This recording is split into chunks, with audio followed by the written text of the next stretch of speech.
aboard! Hey, what's up, everybody? You're listening to Cannabis Karaoke, where we ask you to grab the mic and tell your story. Get inside info from today's most interesting cannabis pioneers, and from the first note to the end of the song, listen up as you get to hear the stories of success on Cannabis Karaoke. All right, we're back with another episode of Cannabis Karaoke, and today's guest is a well-esteemed person in the industry. We're going to speak with Josh from Moxie. He does marketing and a few other things over there, but I'm going to go ahead and let him do a small intro on himself, and then let's chop it up. Welcome to the show, Josh. Hey, thanks, man. I'm psyched to be here. Love your show. I'm Josh Karchmer. I am the marketing guy at Moxie.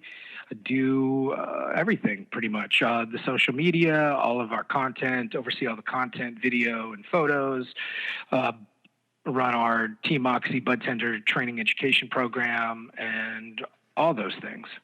But yeah, stoked to be here, man.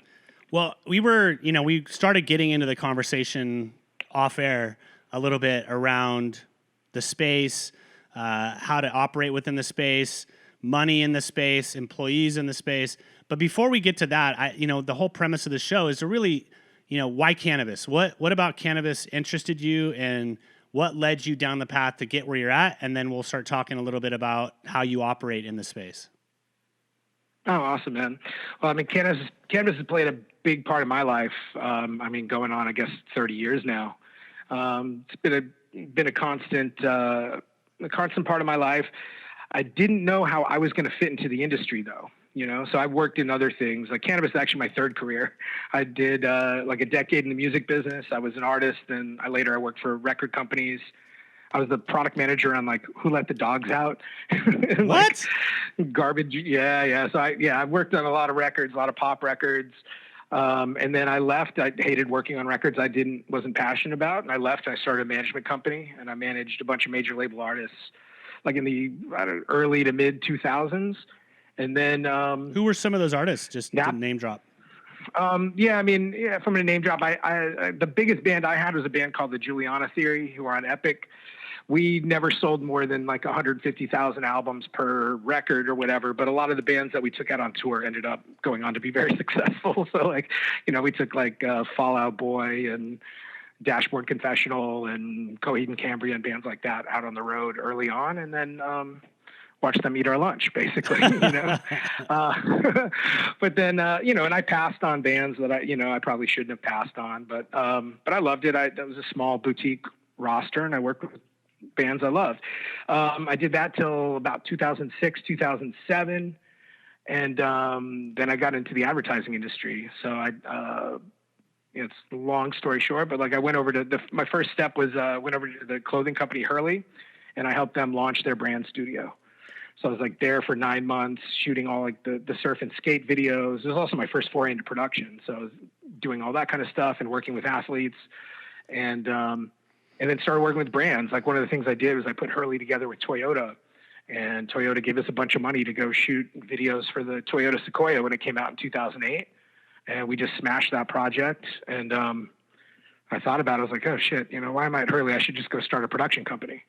So my partner and I, started a production company, and I did that. It was called Level 4. And I did that for 10 years. I was directing and producing commercials and branded content for, everybody, Chevy, Kia, Microsoft, brands like that. And we still did a lot of stuff in music too. I did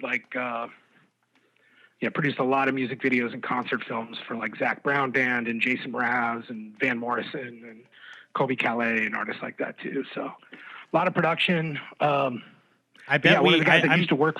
I'm pretty sure, sorry to interrupt you, I'm pretty sure we've had cocktails somewhere, because my background was action sports for 20 plus years.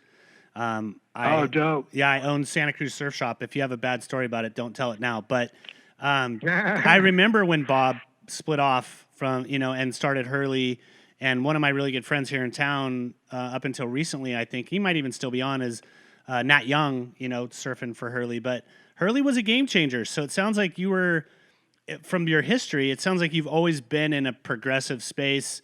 You've always been a little bit more counterculture, if you will, to your approach. How did you transfer from music and production of music into the cannabis space? Because real quick before you answer that, to me, cannabis and action sports identical almost in its makeup.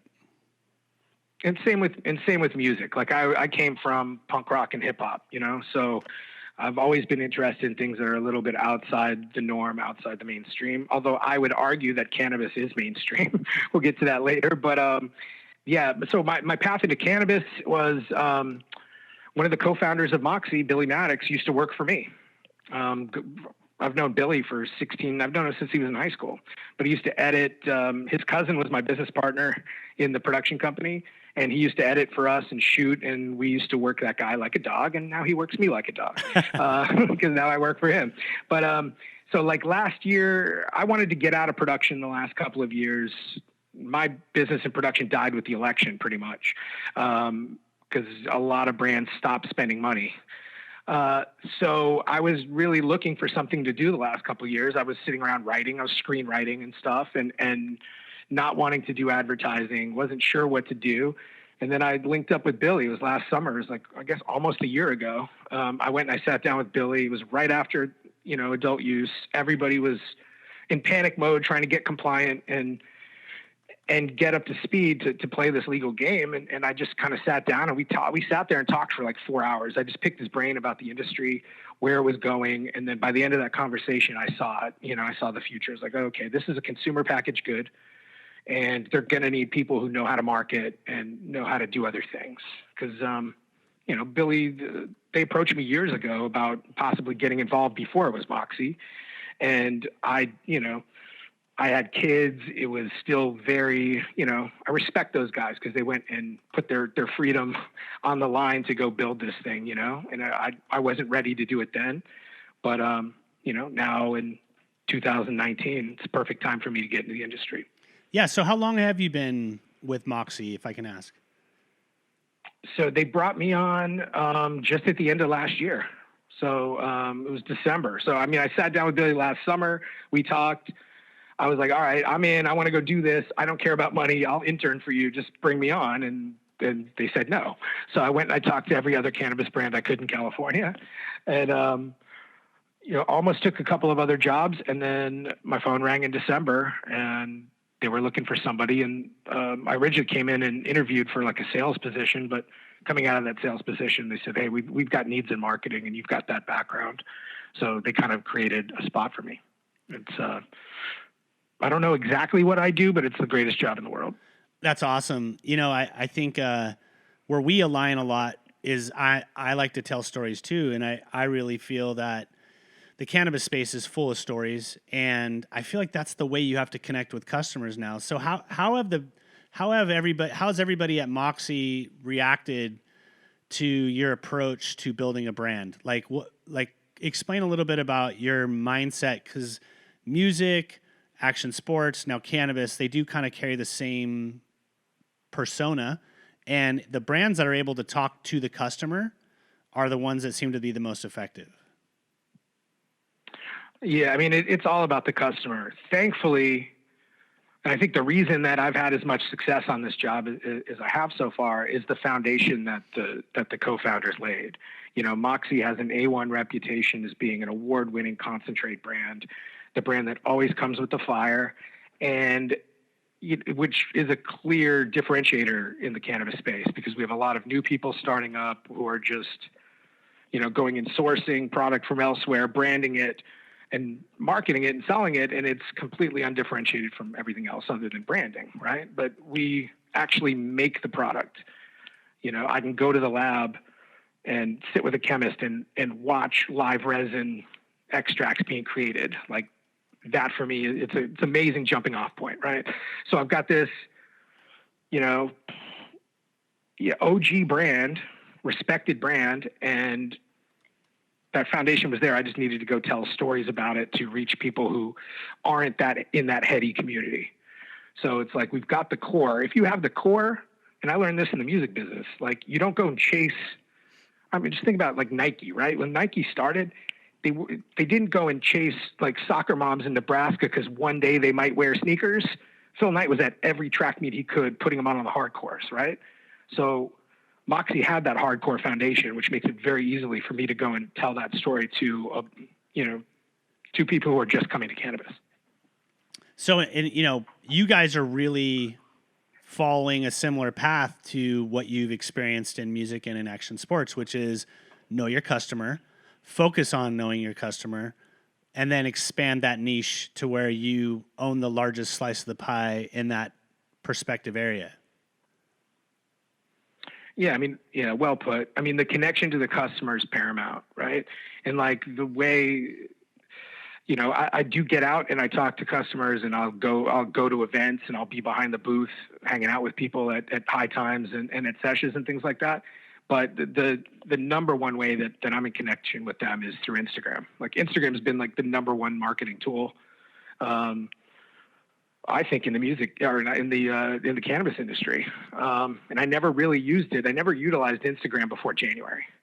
So it's like I took over the Moxie Instagrams at the end of January and learned that stuff really quickly. But yeah, we've got 10 accounts. We run them nationwide, and I'm in contact with bud tenders, stores, and customers. I probably touch at least 50 to 100 stores a day, and might have that many one-to-one conversations with customers. It's so important. And like that's where you get all the information. It's just so important. That's why I know what people are smoking. I know what they're going to want next. I know what they like. I know what they don't like. I know what they think of us. I know how the perception of us versus our competitors, and like I can leverage that information to pass on to product development. I put it into my own marketing. It's just really valuable, and it's real. And people give us that information because we're real and because we're trusted. Well, and I think it's just so important to be boots on the ground. It's a long forgotten path to success. People can come in from the top with money, and we talked about this, come in the top with money and have penetration, but the stability and foundation that you're able to pour when you're out talking to people face to face and you're getting that feedback. Another thing is people don't want to hear negative feedback. I feel like the more that people can tell me what I'm doing wrong, the better I can adjust and perform. And so how did Moxie perform before you were aboard, and then now that you're on board, and like your approach to the market? I think, well, they just didn't really have anybody focused on the customer at all. It was like Instagram was something that they'd post to maybe a couple times a week, just with like a product shot and maybe 2 lines of copy about what it was, and then we got on with the business of going and selling, and since I've been here, like I've really put a focus on telling stories every day. And also, I guess the biggest thing is like in my marketing is that we're an authentic brand, and I wanted our marketing to reflect that. So I basically just put a mirror on everybody. If you go look at our Instagram accounts, if you go look at our photo shoots, our videos, those are all just people that we smoke with. Those are our friends. We're not casting models. We're not looking to buy anything. We're just trying to involve our hardcore customers in our marketing and make them a part of it. And what that's done is, I'm not saying that people weren't creating Moxie content before, but if you go look at like what's being created now on a user-generated scale versus what it was 6 months ago, it's night and day. So it's like maybe in-house we'll create 10 pieces of content, but 40 or 50 pieces of content are being created for us every day by our fans. And that's an unfair advantage, because that's new. Unfair advantage, I'm going to say, because leaving the surf and skate industry where all everybody does every single day is talk about themselves and submit their own content everywhere. It's been a unique approach for you guys to take to the cannabis space, because you hit on it early on. A lot of these brands are hiring models, posturing basically, or image producing, which isn't a bad marketing angle, but you do have so much more value, especially in social media. It's the way it's been built to operate, which is, you guys have 20,000 followers and your engagement is up there, whereas some people have 20,000 followers and they get 10 likes. And so that messaging is falling flat with the consumers that you're trying to approach. So how much do you rely on, and you've already answered this question, but I just want you to restate it, like how much do you rely on your imaging through social media? I really want you to nail off the point of why it's important to have your consumers involved in your marketing. Well, I mean, marketing it's creating emotion, really, and customers are looking at the content that we're creating and they're envisioning themselves, So it's important for me, that everything we do represents the brand so that somebody can see it and have that feel the way that we want to. So, I mean, imaging and, do I use models? I use people in my shots. But there's just something different about the way that we do it and the way that everybody else does it, because I guess the other thing too is like, we'll go do a photo shoot with somebody, we'll do it on collab, and then the talent will go, I just kind of bombed this whole thing. You're editing later, right? No edit. This is all live once we roll. Oh, no, you didn't bomb. You didn't bomb. Well, yeah, I just for the record. I didn't get to the point. No, it's fine. Just for the record, just so people know, I scrubbed the intro on this thing about probably 4 times trying to launch into this podcast because I was trying to do it right with Josh, and I ended up just tatering it. So no fair to Josh. He thought we were going to do some post-edit. I mean, you were nailing it. You understand the relationship between the consumer and the brand to the point where the best form of marketing is the consumer's use of the brand and being willing to share that. So are you guys, when you utilize your social media, besides using real users in your marketing, do you use hashtag campaign without giving up your secrets? Do you use hashtag campaigns like? No, I mean, I'll tell you exactly what I do because not everybody else can duplicate it. Well, most people don't want to. It's hard. Well, no, it's a ton of work, and the first thing I'll say is like, I wake up at 4:00 in the morning and I start on this, and I do this until about 10 o'clock when I go to bed. So it's like, we're killing ourselves to do this, but it's paying off. Like I can see already with what we're investing in Instagram that it's working. So what I've done to sort of stimulate and encourage people to create their own content was I created something called Moxie Cadet, Creator Network. So, coming from music, coming from advertising, I have a lot of really talented friends. And as a brand, we have a lot of talented fans. So we leverage that. We'll do product and content collaborations with talented photographers. I mean, there's artists that come to us and say, hey, we just want to make stuff for you. And that's great. And then we just give them the tools, we give them the product, we give them some story and let them go create it for us. We're probably the leanest marketing company in cannabis. But not really, because you're using what you've created as, and hype really isn't the proper word, but like investment. The moment I'm looking at your Instagram while we're chatting and I'm chuckling because I saw a Moxie tattoo. Which one are you on? I'm on Enjoy Moxie. Oh, you're on Enjoy Moxie. Yeah. So I mean, that's my friend Lamar. Yeah. He's a super fan of the brand, and but you he win. Works for Romeo Lacoste, who's a huge. Well, I shot that video. But you win. My point is, I had my logo. Oh, you win. Yeah, I had people tattooing my logo on them, including myself, and you win when that happens. Once you've gotten somebody to indelibly mark themselves with your product, they have so much invested in that brand. And that's why I was so excited to talk to you today, because you are kind of right of center, left of center, however you want to coin it, marketing. You're doing it the way most people have to grind it out in music, action sports, these romantically involved verticals. Cannabis is like, everybody wants to talk about what they're smoking, when they're smoking, who they're smoking with, the like. Yeah, absolutely. And it's just, plugging into that. And the marketing for Moxie is like, well, okay, well, how does Moxie fit into your life? That's it. All the stories that we tell are about our products and the people that use them and why and how. That's it.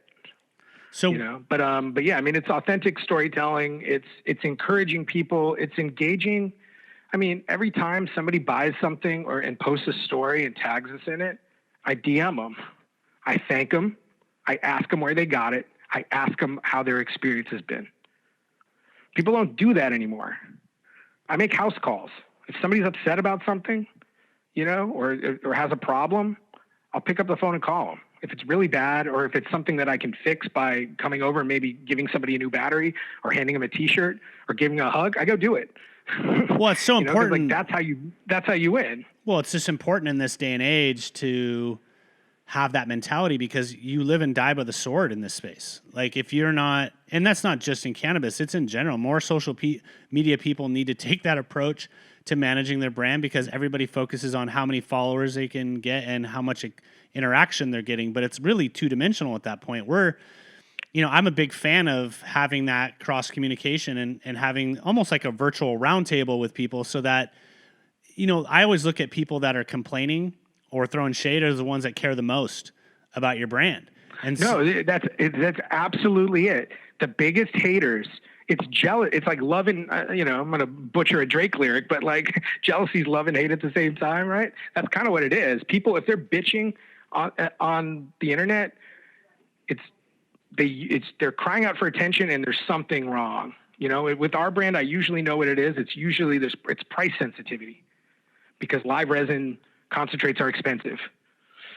And people are, now we've addressed that, and we have products at lower price points. But yeah, that's it. So like when somebody's really upset, it's like how you handle that is super important, because relationship management, or reputation management in cannabis, super critical. Yeah, because there's a lot of people talking shit. You know what I mean? So like that's the reason that it's so important to us to have our hands on that conversation, because you can nip things in the bud. You can kill rumors. You can do all kinds of things just with a little bit of one-to-one attention. So true. I'm going to pivot, because being a concentrate, being a vape pen in this space is not as easy as it sounds. I mean, besides just compliancy, you also have counties banning all vaping.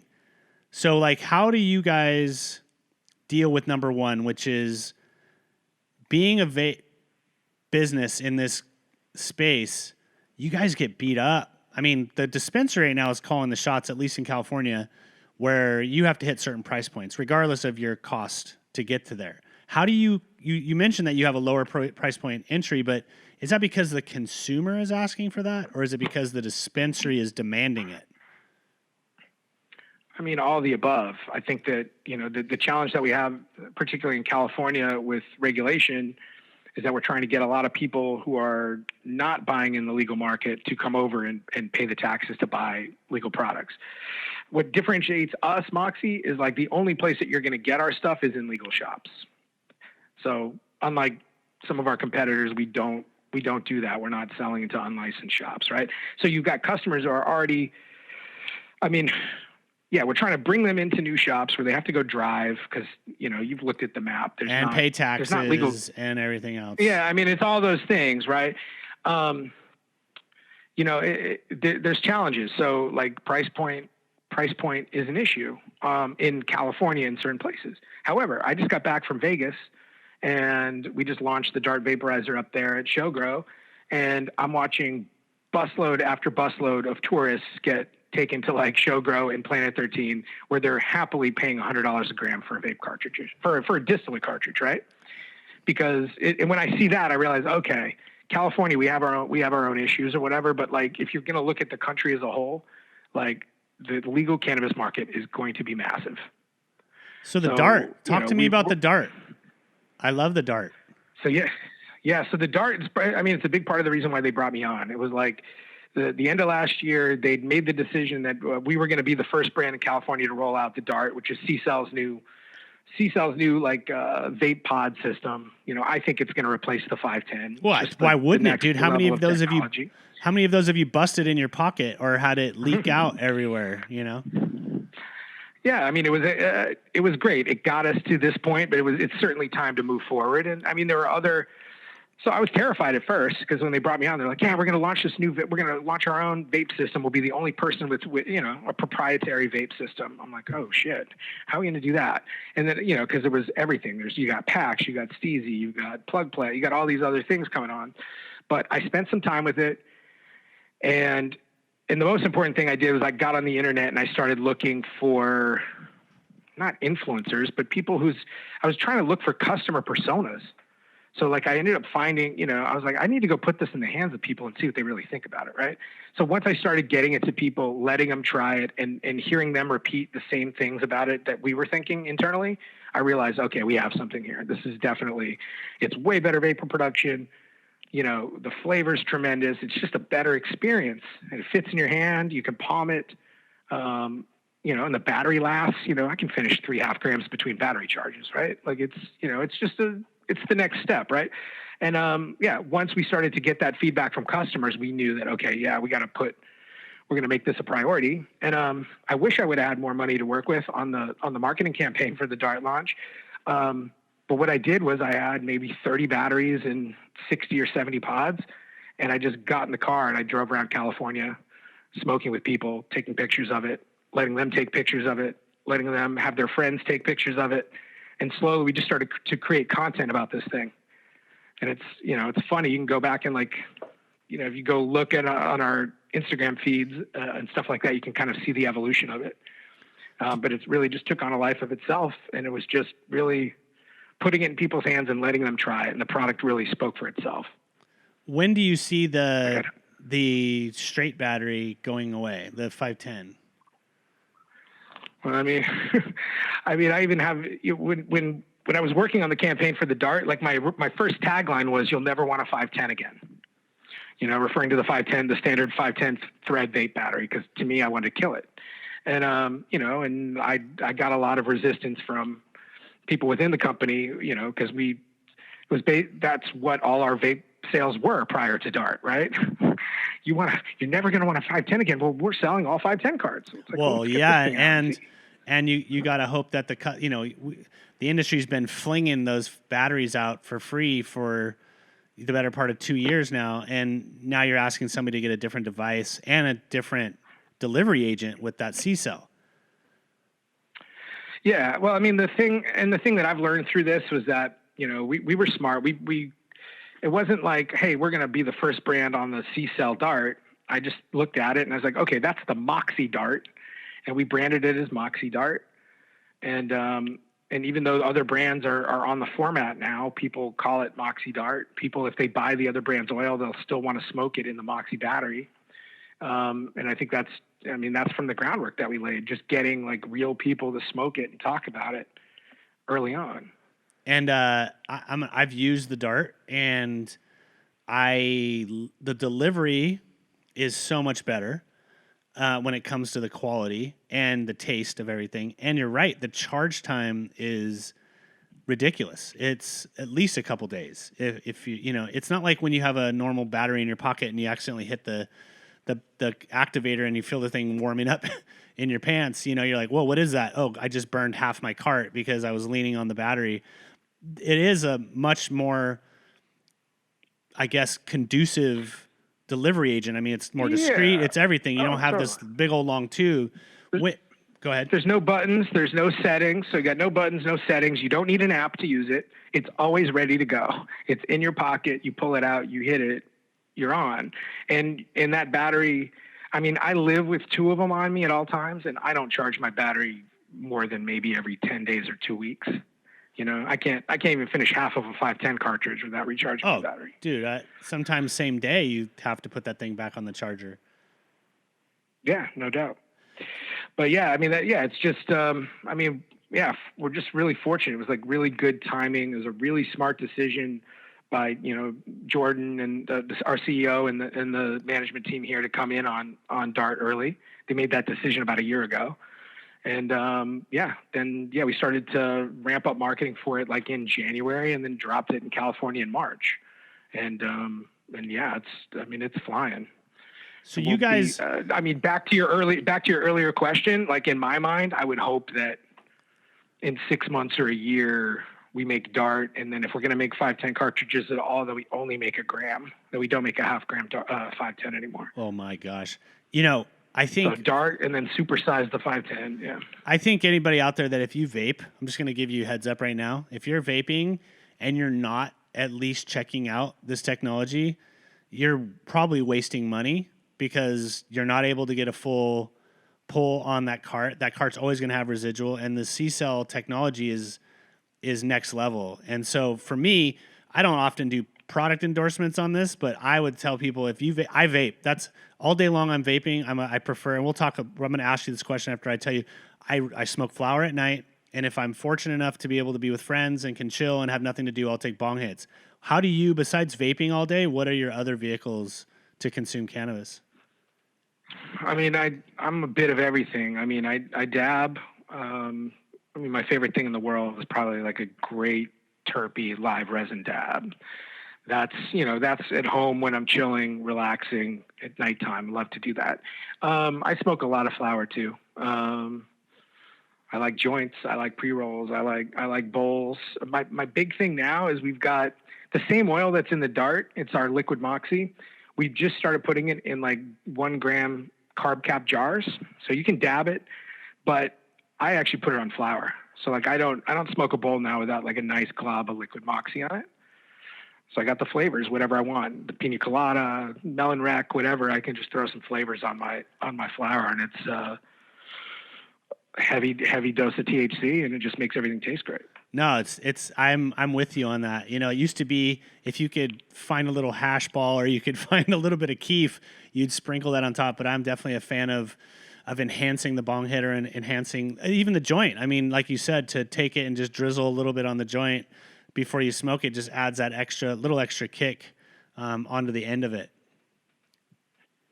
Yeah, I mean that's a trend. We're just seeing like every time I'm talking to people at dispensaries, like everybody's just talking about flavors. Even if they're just talking about cannabis, they're just talking about terps. You know, they're talking about flavors. So to offer flavor options for to add to your flower. Also for us, there's a lot of people that don't vape yet. There are people that don't vape. They don't dab, but they smoke flowers. So if I have a product, man, like that's where I see liquid Moxie going. I see a lot of people. I see people rolling backwoods, just putting a quarter gram or half gram of liquid Moxie in their woods. So I think that's where we're headed. I want to pick that up on the other side of this question I'm going to ask you right now. But how does like people doing cups? You guys have placed. We were in San Bernardino at the same time you guys were there. I work with Tommy, and a couple other guys. And so, if you don't attend a cup once in a while, you're kind of not really staying present. When you guys go out and participate with a cup, because next to flower, vape's got to be the most inhabited vertical in cannabis. How does one approach the cups, like whether they be High Times, Emerald cups, whatever they are? What is your guys' approach to that? And then how does winning a cup, which congratulations, by the way, how does that help your sales? Like how do consumers react to that? In terms of like, how do we approach the cups in terms of what submissions? Submissions, what value, you can't half-ass go at a cup or you're going to not really qualify. Oh, you have to put your best foot forward. How does a vape company make that decision? Well, I mean, in all the cups in California, we're submitting concentrates too. So it's like, we'll submit multiple things. It really, in concentrates, that stuff's all small batch. So it's whatever fire exists at the moment. What's the latest thing? If we've got a certain product that really stands out that we're all excited about internally, like, we'll put that to the front of the line. With Dart, so we submitted Dart. Dart won the cup at Kushstock, and then it won it again at High Times here in Southern California, and that was just huge. It actually beat out one of our live resin entries. So we had a live resin pen in there too, but the Pina Colada Dart beat it. And when that happens, and you guys are able to walk into dispensaries on the back of that, does that influence a buyer? Does that influence the decision makers? And does it influence a consumer at the very end? And then how do you integrate that into your marketing? Well, other than just saying it all the time, probably people are getting tired of hearing me say it, but no, marketing is in sales, it's storytelling. So this is just another really interesting thing to add to the front end of our story. Have you tried the Dart? We just won the cup for this. You know what I mean? And it opens the door where somebody might not have, there are people that don't know about Moxie or they don't vape that I could say, hey, did you hear this? This just won best vape and cartridge at the Cannabis Cup. It means something. So, I don't know. I just think it came at the right time. It was like a couple months after we launched it, new technology. I would say for certain that it offers some validation to all the things that we're doing, the content that we're creating. Now this is like, an impartial party saying, yeah, people vouching for it. Yeah, this is bomb. So I'll get off the horse after I ask this question. Do you see sales lift, or is it atmospheric, the cups? Let's put it this way. I can't keep pina colada in stock. Right.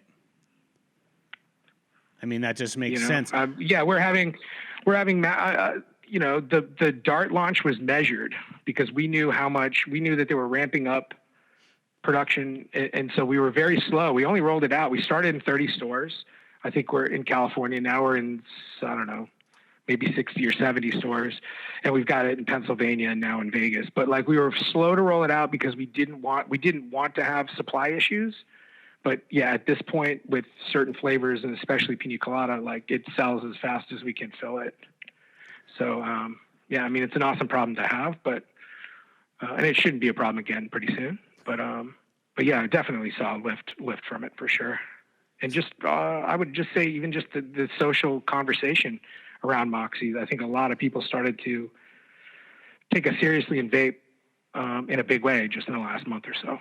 Well, and I do believe that vape has been a volatile market, just standing in a Switzerland component, meaning, I don't have a dog in the game when it comes to production or sales or distribution, but, it's a large chunk. I mean, just for the first time ever, flower is now equaling back out again with vape over the last couple quarters of sales.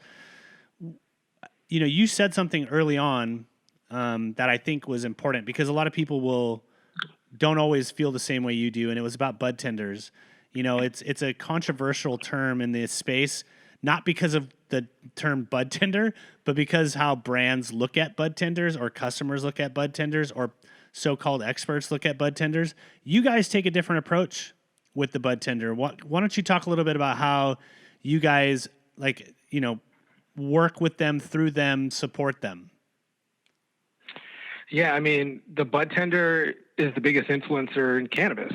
Like when you walk in, anytime I walk into a store, and I've been shopping in stores for 10 years and smoking for 30 years, the first thing I do is I sit and I ask them what they're into right now and what they're smoking. I'll take my cues from them. And I'm a connoisseur. You think about the new customer who doesn't know anything, the bud tender is their guide. And the bud tender, their preferences and what the customer is going to know about cannabis is what your bud tender knows. So we recognize that, and we wanted to provide them. Well, we created a thing called Team Moxie. We started initially as like a bud tender education program. So we signed the bud tenders up. They can go and they watch videos. I've got, 12 or 15 videos in there about our products. They can answer questions. It's gamified, so they get points and they can redeem the points for merchandise and things like that. And we also allow them to buy at our friends and family pricing. So if they want to go and enjoy our products, they can buy them at the same price that I can. So we figured if we did that, that would be like an excellent bridge into the bud tender community. And the reaction's been crazy. We have like over 1,200 bud tenders in California in the program. We just gave away like a trip to Hawaii to incentivize them over 420 weekend. And the number one question I get asked is, when are you guys making more videos? When are you making more videos? So I think it's been great. And so I'm actually revamping it. I'm going to go rebuild the entire thing with all the learning over the last 6 months. But it's just community, and we involve them. Anytime that they post something on Instagram, if they post a story, we go and we share it, and we'll tag them in their store in it. It's real simple stuff. I mean, this goes back to like music marketing 20 years ago, CDs, right? It was like everything was a flyer, and it was tagging retail. Like anything we did marketing wise had to tie back to retail. And I just used Instagram that same way. I just totally went sideways on you, but no, you didn't. No, that's exactly the answer I needed. I wanted to, have you portray, because look, most people talk mad shit on bud tenders. Most of them don't have a lot of respect for bud tenders. And let's face it, there's a shortage of good bud tenders and good ambassadors that can actually speak to the brand. So when you're able to have a communication touch point, like, I think it's phenomenal that you're doing bud tender education and that you're integrating their voice as well as rewarding them both in the ability to purchase at a discount as well as, hey, if you really outperform, then, you know, we'll go ahead and bonus you and send you on a trip. I mean, those are unfortunately, those are surf and skate technology points that we used to do. Like, I remember selling wetsuits. Like, if I sold a certain amount of wetsuits for a company, bingo bango, I was at the Triple Crown, you know, during the contest in Hawaii, you know. And so humans work best. Bro, this is core. Like, this is cannabis. You just said it right there, right? Cannabis and action sports. This is core. Right now, we're in core stores. We don't have Target of cannabis yet. So it's like it's those people on the front lines at those core stores, the key bud tenders there. Those are the most important people in the business. So when that's where we have to focus our efforts. No, 110%, man, 110%. I mean, I think what you're doing, I wish more. I mean, it's the reason why brands are failing sometimes is because there's no connective tissue to your bud tender. I mean, if you're not educating them, it's like we have to provide them. Yeah, if people want to say bad things about bud tenders, it's just like it's like, well, what do you expect? Like, how much can somebody know when they've got, you know, I don't know, 1,500 SKUs in the building? How much of an expert can you be on 1,500 products when they pay you $12 an hour, right? Well, also it's impossible. Also, you have the dispense. So it's like, what can we do? Like, what resources can we give them to make them excited and make them want to learn about our product? So that was just the approach. But I think a lot of people, yeah, you're right. They I don't know, they'll just try to buy the bud tender. They'll try to pay them spiffs. You give people, you know, free shit, they don't care anymore. It doesn't have any value. But if you build a relationship with them and it's two-way and you care about what they think, then they start to care about what you're talking about. Brand equity. It's not easy. Yeah, it's the hard road. You know, and I understand how some people right now, where everybody's trying to scale at light speed, might want to just take their eye off those things and try to buy it. But, like, you know, I'm glad we're not doing it that way. How do you see the space evolving? Like, it's going really fast, you know, like, and I don't mean product testing, all that stuff. I mean, like, for you guys, example, you're in California, Pennsylvania, and Vegas or Nevada now. Arizona and Nevada. So we're in 4 states now. We'll probably be in 8 by the end of the year. I mean, that's it. We're becoming a national brand state by state. So that's happening. And you guys have been, you guys are in Michigan? Yeah, we'll be back in Michigan soon. Right. Michigan went on and then it went off. A legal situation. Yeah, well, it's just, I mean, everybody, the states are all figuring out how this stuff's going to work. And while, you know, and we're investing heavily in the states that kind of have that figured out. What is your take on these other states? Easier to do business with? Harder to do business with? I mean, they all have their, it's the Wild West everywhere. You know what I'm saying? Like, it's, I mean, there's certain challenges in every market. And it's just like doing business in a different market in any industry. You know, you're dealing with, you know, you go to Arizona and the brands that are in Arizona, like, they've already devalued vape products. Like, they do BOGOs all the time. Like, it became like a race to the bottom. Nobody created equity. So it's like, I'm trying to go into a market and sell a premium product when everybody's just looking for the buy one, get one. It's like, well, we have some education to do, and it's going to be a little slower here because we have to go and actually create value for the category where everybody's been, you know, because everybody's just trying to buy shelf space, buy market share in hopes, you know, that they'll still be here in 6 months. But where do I see the business going? Like, looking at like how things are going in California, like, yeah, we're moving towards more of like regional chains in retail, pay to play in certain cases. And just like, yeah, I don't know. I mean, things are moving forward, and that presents its own challenges. Do you see Moxie expanding its product offering past what you're currently doing? Like, is there Moxie flower on the yeah. horizon? Yeah, I mean, we sell flower we'll do limited drops of flower in Pennsylvania. We'll do it eventually here in California. The exciting thing for us here has been our collaboration. So we'll collaborate with some of the best growers. So we'll go take a run from THC Design or the Village or any of these great, cultivators and go run that flower and put out collabs, which is exciting. But yeah, we'll have flower here. We have a full line of CBD. So we have the Dart Vaporizer and then 10 flavors of CBD available for that. And we've got tinctures coming out. And then we've got an MX Sport line coming out with, I don't know if I can name it yet, but a very well-known ex-pro athlete is involved. And we've got a sport line coming out that'll be patches, all kinds of, recovery and training gear for athletes. We'll be putting out flower. We're going to be doing some solventless extract stuff as well. That's coming. We're constantly evolving because we're constantly listening to the customer. And as people are using products differently, we will try to anticipate those needs and create new products for them. CBD, you just mentioned it. What's your guys's? I mean, it seems like it's going to be bigger than THC and has less hurdles to get past. Tell me a little bit about. Tell us a little bit about that. There are still hurdles.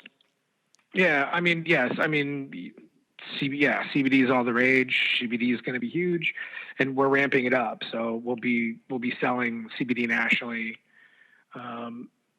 Should hopefully be doing e-commerce on it soon at 1.2, and then also internationally, we have distribution plans in place for Moxie CBD in Europe. I'm gonna, we're getting close to the hour. I wanna give you enough time to really answer this next question because I think it's important. Because I think you have a lot of knowledge to bestow on people. What is your advice to new brands coming up? People wanting to get in the space. I'm sure we both get asked that question considerably. I mean, my answer is always like, you can invest, if you don't know what you want to do. But what is your advice to people, and how do you guide people that ask you those questions? Well, it's broad. If you're thinking about creating a plant-touching brand right now, you better get some really good financing because you're competing with all the big boys now. Like, I think it's a very hard time to launch a brand. I would think that if you're trying to launch a testing facility, fantastic idea. Or you're trying to do some sort of ancillary businesses. But I think if you're in a mature market like California or Oregon, Nevada, places like that, like to go and launch a new brand when you've got all the big boys right there, you better have something really different. And if you don't, go find a market that is undeveloped. Be the first person in one of these smaller markets opening up. I mean, there's going to be tremendous opportunities. I think, and the funny thing is that there's a lot of opportunities in the cannabis space that are not sort of creative or product focused. It's like, if you're great at operations, if you know how to run a factory, or you're a great accountant, there's a cannabis job for you. That's the biggest need we have right now is like today we got to go hire like 15 packagers. That's not indicative to cannabis. That's just like packaging. Like, do you do this well? Yeah. Right. Yeah. Can you package? Do you want to package cannabis? Okay. Well, I don't know if anybody dreams of being a cannabis packager, but I mean, that's where opportunities are. That's where jobs are being created right now. I 100% agree with you. I tell people all the time, what do you do right now? And how does it apply? Are you solving a problem in the cannabis space? Because one thing we do have is a shortage of intelligent humans that are self-driven and productive. No, yeah, absolutely. And I wasn't quite sure how I was going to fit in either. And I think, like, as I've found my way, it's leveraging things that I've learned through doing deals, knowing how to deal with people, storytelling, copywriting. If you can write, there are not a lot of great writers in cannabis right now. So it's like, if you have certain talents, you're good at certain things. Also being able to do a lot of different things. It's like, I don't even really have a real job description, but I do social media, content creation, education, customer service, influencer marketing, retail marketing. If you have a broad base of experience, they're going to be interested in you. I always tell people they need people who have experience. I always tell people as well that you have to be prepared to work long hours and travel and take phone calls on the weekends. This isn't a 9-to-5 industry at the moment. So if you're not prepared to extend yourself to that level, then do yourself and everyone else a favor and just stick to what you're doing. Or you can be passive and just invest. Yeah, I mean, that's a good point. I work, I don't know, I don't count the hours, but I'm that type of person. I've always been an entrepreneur, It's the first time I've had a boss in 18 years. So I'm just used to whatever I do, that's my life. That's it. So I do it all the time unless I'm eating or hanging out with my kids or whatever. But yeah, I mean, I probably pull at least 60 hours a week. We all do. It's startup life. It's like, we're running a race right now to build, the first great national or international cannabis brand. So that takes that amount of commitment. If you're not prepared to commit like frankly, I don't want you here. I don't want to work with anybody who's not working as hard as I am. And I think a lot of people feel that way. But yeah, it's like cannabis is great if you're ready to just go. If you want to make that your life and you're willing to, there's not a ton of money there yet, but you see where it's going. Come on, because we need you, but you got to hustle. Dude, this hour has been therapeutic. It's nice to talk to really? somebody. Yeah, man, it's nice to talk to somebody. So do I owe you a copay? I've been talking at you the whole time. No, I owe you a copay, bro.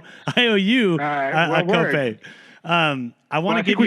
I think we should just meet up and smoke about it. I think that's probably the better way to do that. Hey, where are you based? Are you in LA? Yeah, I live in the Valley office in Woodland Hills. Okay, are you up north? I am. I'm in the Bay, and then I'll be back down. I'll be back down in a week or so. I'll give you a shot. We'll get together and we'll smoke. Sounds good, man. Do me a favor. I look forward to it. Thanks so much. Absolutely. I want to give you a chance to kind of list out your social media handles that they can follow you by, and then I noticed on your website you can purchase. Is that something that does drive it back to a dispensary that's near you? I don't want to mention. That's not ready yet. Okay. Eventually, that'll be for our retail delivery, but it's not there. But yeah, I can break down. Should I just run? Yep. Go for it. Yep. All right, cool. Moxie, you can find us on our website is moxie710.com, but the parties happen on Instagram. It's at EnjoyMoxie or at EnjoyMoxieDart. And if you want to find me personally, LinkedIn, Josh Karchmer. I think I'm just LinkedIn/Karchmer, Karchmer, or Instagram. I'm at josh.karchmer, Karchmer. Dude, thank you so much for the time. Yeah. And, people that are listening to this right now, you just got a free lesson in how to build a cannabis business through storytelling and using boots on the ground mentality and social media and showing up to blow up, as I used to say in the surf industry. So thank you, Josh. I appreciate you, man. Thank you. Appreciate you. That's a wrap. Thank you for listening to this edition of Cannabis Karaoke, another kick-ass podcast about all things cannabis. You can find us on iTunes, Spotify, SoundCloud, and our website, cannabiskaraoke.tv. And if you or someone you know would like to be on the show, please hit the book your interview button on the right. Cannabis Karaoke. Grab the mic and tell your story.